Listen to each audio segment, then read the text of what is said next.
नमस्ते। नेपाल में आपका स्वागत है, जहां हर कोने में एक कहानी छुपी हुई है।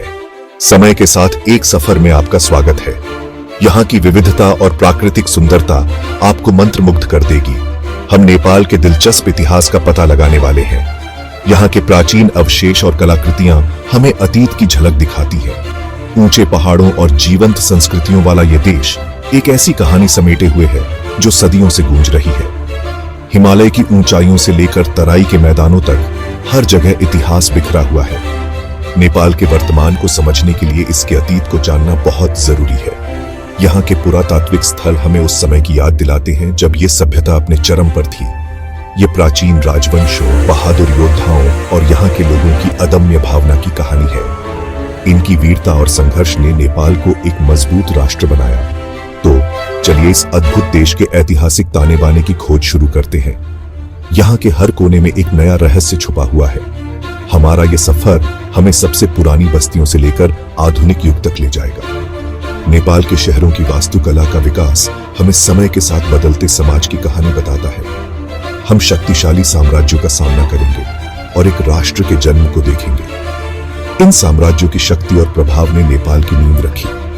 हम उन संघर्षों और विजयों का पता लगाएंगे जिन्होंने नेपाल को आज के देश के रूप में आकार दिया है। ये युद्ध और विजय हमें नेपाल की अदम्य भावना की याद दिलाते हैं। नेपाल के मनोरम अतीत में उतरने के लिए तैयार हो जाइए। यहाँ की ऐतिहासिक धरोहरें और प्राकृतिक सुंदरता आपको एक अद्भुत यात्रा पर ले जाएंगी।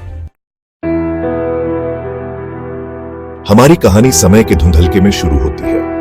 कल्पना कीजिए कि शुरुआती इंसान हिमालय की तलहटी में शरण ले रहे हैं। पुरातात्विक साक्ष्य पाषाण युग की बस्तियों की ओर इशारा करते हैं। ये शुरुआती निवासी चुनौतीपूर्ण इलाकों के हिसाब से ढल गए। उन्होंने आने वाली सभ्यताओं की नींव रखी। एंशिएंट हिस्टोरियन जैसे जैसे सदियां बीतती गईं, नेपाल ने नवपाषाण काल में प्रवेश किया। कृषि का विकास हुआ और समुदाय फले फूले। काठमांडू घाटी अपनी उपजाऊ भूमि और अनुकूल जलवायु के साथ आबादी और संस्कृति के केंद्र के रूप में उभरी। इस काल ने नेपाल के लंबे और ऐतिहासिक इतिहास की शुरुआत को चिह्नित किया। प्रागैतिहास की परछाइयों से नेपाल के पहले शक्तिशाली राजवंशों का उदय होता है। चौथी शताब्दी सीई के आसपास शासन करने वाले लिच्छवियों ने समृद्धि और सांस्कृतिक उन्नति के युग की शुरुआत की। व्यापार फला फूला, जिससे नेपाल सिल्क रोड से जुड़ गया। कला और वास्तुकला का विकास हुआ, जिससे शानदार मंदिर और महल पीछे छूट गए। कल्चरल एक्सपर्ट लिच्छवियों के बाद ठाकुर राजवंश ने मुख्य मंच संभाला। उन्होंने राज्य का और विस्तार किया और बौद्ध धर्म को बढ़ावा दिया। इस अवधि में कई मठों और स्तूपों का निर्माण हुआ, जिससे नेपाल का आध्यात्मिक परिदृश्य समृद्ध हुआ। ठाकुरियों ने सांस्कृतिक और धार्मिक मिश्रण की नींव रखी, जो आज नेपाल को परिभाषित करता है। 12वीं से 18वीं शताब्दी तक फैला मल्लकाल अक्सर नेपाल के स्वर्ण युग के रूप में माना जाता है। इस समय के दौरान काठमांडू घाटी 3 रियासतों में विभाजित थी: काठमांडू, पाटन और भक्तपुर। प्रत्येक राज्य एक मल्ल राजा द्वारा शासित अपने आप में फला फूला। कल्चरल एक्सपर्ट मल्ल राजा कला के संरक्षक थे। उन्होंने उत्तम मंदिरों, महलों और सार्वजनिक चौकों का निर्माण करवाया। प्रतिष्ठित पशुपतिनाथ मंदिर और बौद्धनाथ स्तूप उनके वास्तुशिल्प कौशल के प्रमाण हैं। इस युग में हिंदू और बौद्ध परंपराओं का एक उल्लेखनीय संश्लेषण देखा गया, जिसने नेपाल की अनूठी धार्मिक पहचान को आकार दिया।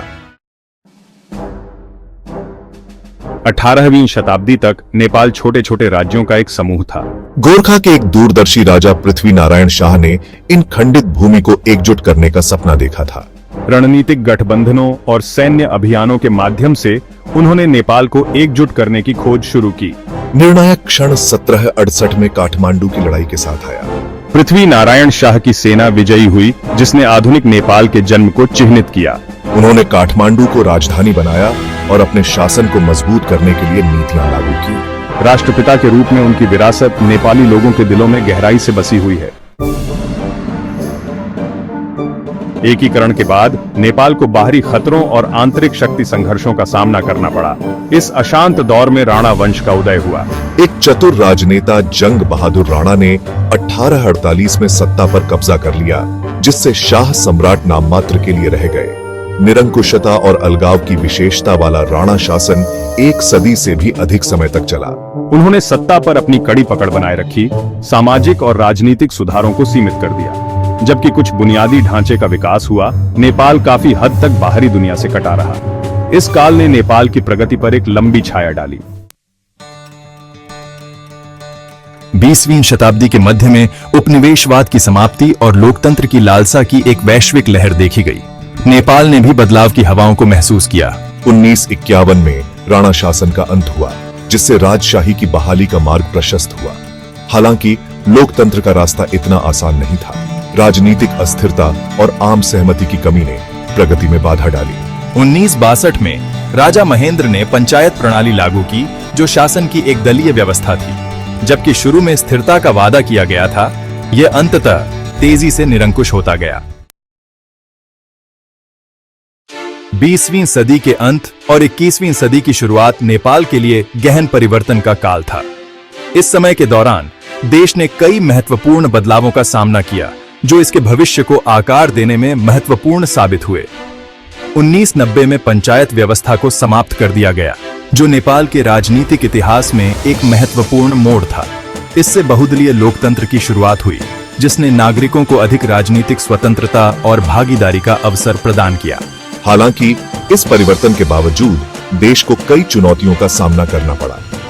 1 दशक तक चले माओवादी विद्रोह ने देश को उथल-पुथल में डाल दिया। इस विद्रोह ने न केवल राजनीतिक अस्थिरता को बढ़ावा दिया, बल्कि सामाजिक और आर्थिक विकास को भी प्रभावित किया। 2006 में एक शांति समझौते के बाद नेपाल ने एक नई दिशा में कदम बढ़ाया। नेपाल ने एक ऐतिहासिक यात्रा शुरू की, जिसमें शांति और स्थिरता की ओर बढ़ने का प्रयास किया गया। एक संविधान सभा का चुनाव किया गया, जिसे एक नया संविधान तैयार करने का काम सौंपा गया। इस प्रक्रिया ने देश को एक नई पहचान और संरचना प्रदान की। 2015 में नेपाल औपचारिक रूप से एक संघीय लोकतांत्रिक गणराज्य में परिवर्तित हो गया, जिसने अपने इतिहास में एक नया अध्याय चिह्नित किया। यह परिवर्तन देश के लिए एक महत्वपूर्ण मील का पत्थर था। इस नए संविधान ने नेपाल को एक नई दिशा में आगे बढ़ने का मार्ग प्रशस्त किया। हालांकि देश अभी भी गरीबी, असमानता और राजनीतिक अस्थिरता जैसी चुनौतियों से जूझ रहा है। इन चुनौतियों के बावजूद नेपाल के लोग अपने देश के भविष्य के प्रति आशान्वित हैं और एक बेहतर कल की उम्मीद कर रहे हैं। प्राचीन बस्तियों से लेकर आधुनिक गणराज्य तक नेपाल का इतिहास यहाँ के लोगों के लचीलेपन और भावना का प्रमाण है। सदियों से इस भूमि ने कई बदलाव देखे हैं, लेकिन इसकी आत्मा अडिग रही है। राष्ट्र ने अनगिनत तूफानों का सामना किया है, हर बार मजबूत होकर उभरा है। चाहे वह भूकंप हो या बाढ़, नेपाली लोगों ने हमेशा अपने साहस और एकता से हर चुनौती का सामना किया है। इसकी समृद्ध सांस्कृतिक विरासत, हिंदू धर्म और बौद्ध धर्म का एक अनूठा मिश्रण दुनिया को प्रेरित और मोहित करता रहता है। यहाँ के त्योहार, रीति रिवाज और परंपराएं इस भूमि की गहरी आध्यात्मिकता को दर्शाते हैं। जैसे ही हम समय के माध्यम से अपनी यात्रा समाप्त करते हैं, हमें याद रखना चाहिए कि इतिहास केवल तिथियों और घटनाओं का संग्रह नहीं है। यह उन कहानियों का संग्रह है जो हमें हमारे पूर्वजों से जोड़ती है। यह मानवीय अनुभव के धागों से बुनी एक जीवंत टेपेस्ट्री है। हर व्यक्ति, हर समुदाय इस टेपेस्ट्री में एक अनमोल धागा जोड़ता है। नेपाल की कहानी दृढ़ता, अनुकूलन और एक उज्जवल भविष्य में एक स्थायी विश्वास की है। यहाँ के लोग अपने अतीत से सीखते हैं और अपने भविष्य को संवारते हैं। इस अविश्वसनीय यात्रा में मेरे साथ शामिल होने के लिए धन्यवाद। नेपाल की सुंदरता और इसकी आत्मा को जानने का यह अनुभव अविस्मरणीय